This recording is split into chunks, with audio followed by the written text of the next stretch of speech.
Hey guys, welcome back to the Joy of Wrenching. I'm your friendly neighborhood mechanic. And today I've got the 2024 Kia Telluride back in here. If you remember, we put an oil catch can on the PCV system of this truck. And I had a viewer reach out and say, does that cause problems like building up pressure inside the system, because that is a restriction now in the PCV. And so we're going to test that today, and I'm going to hook up a vacuum gauge to here, and I'm going to see what the vacuum is like during normal operating conditions, both with and without the catch can in place. So let's get to the bottom of this question and find out if the oil catch can does any damage or not.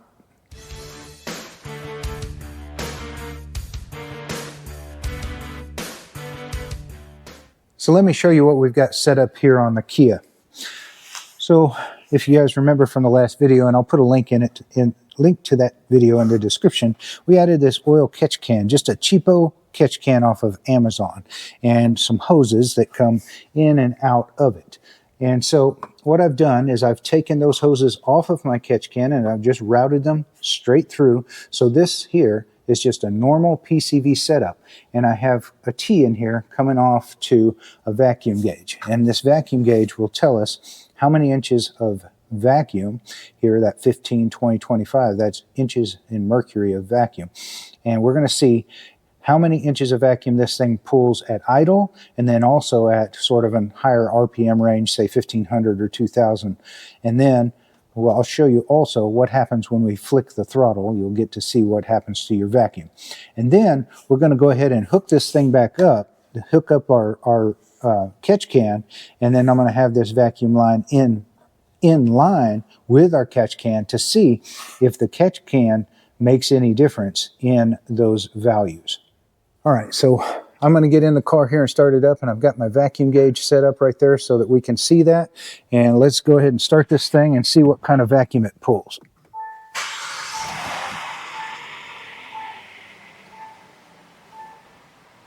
All right, so we're letting it idle there. It has settled down to its normal idle speed. And what do we got there? How many inches? It looks like about 18. All right, so let me flick the throttle a little, and you can see what happens whenever you flick the throttle. The vacuum goes away. You see how it goes back towards zero there?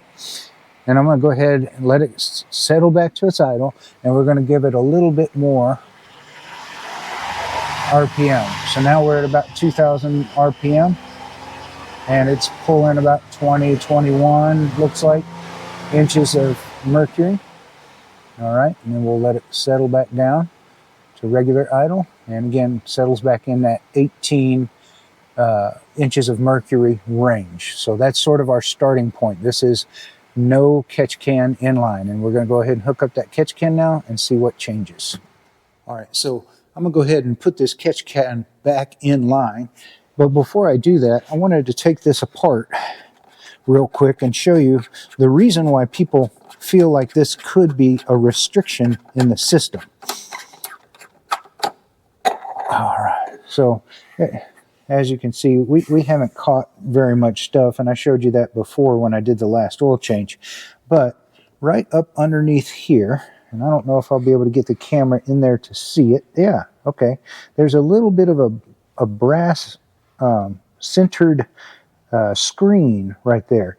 And so what can happen is if that gets really, really dirty, clogged up with baked in oil or something like that, then sure, that could cause a restriction in this system.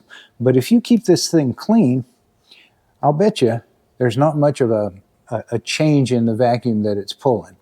And so we're going to test that theory here. All right, let's take this apart here.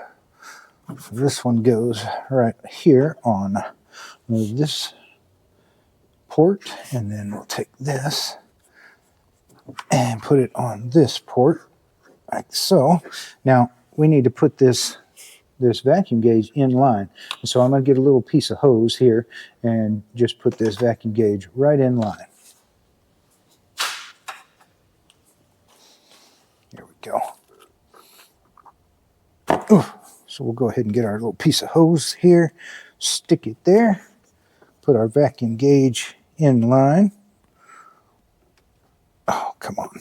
Get in there. There you go.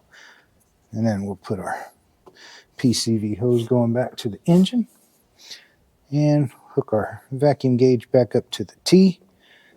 Now we're ready to test this vacuum. Now we're running through the catch can, and we're measuring vacuum with catch can in place. So let's see what we got. Okay, so our catch can's in place. We've got the T in line with it, and we're going to measure the vacuum with that catch can in place and see if it's any different. So I've got our vacuum gauge set up there. I'm going to get in here and start it up. All right, so there she is starting up, and that initial high idle is a little higher on the vacuum, and it's settling back down, and it's right there at 18, just like it was without. Now I'm going to flick the throttle a few times here, just like before. It behaves as it should, goes to zero vacuum when you wide open throttle, or in this case even part throttle. Now I'm going to go ahead and raise it up to that 2000 RPM again. There we go. 22 inches of mercury. Relax and let it go back to its idle. And it looks like it's going to settle back to the 18. So I don't know about you guys, but that looks exactly like what happened whenever we were, whenever we didn't even have that in the system, in line. So I'm going to call this one, if I was a Mythbusters, I'd say this myth is busted. If you've got a clean catch can and a clean filter inside of there, there is absolutely no change in the pressures that are being pulled or put into the crankcase system. So no risk of blowing out seals, head valve cover gaskets, head gaskets, crank gaskets, and anything like that. So as long as you keep that thing clean, you shouldn't have any problems. Hope this was helpful. Hope this was something that was educational. I learned something. Thank you guys for tuning in today. Y'all have a good day. God bless.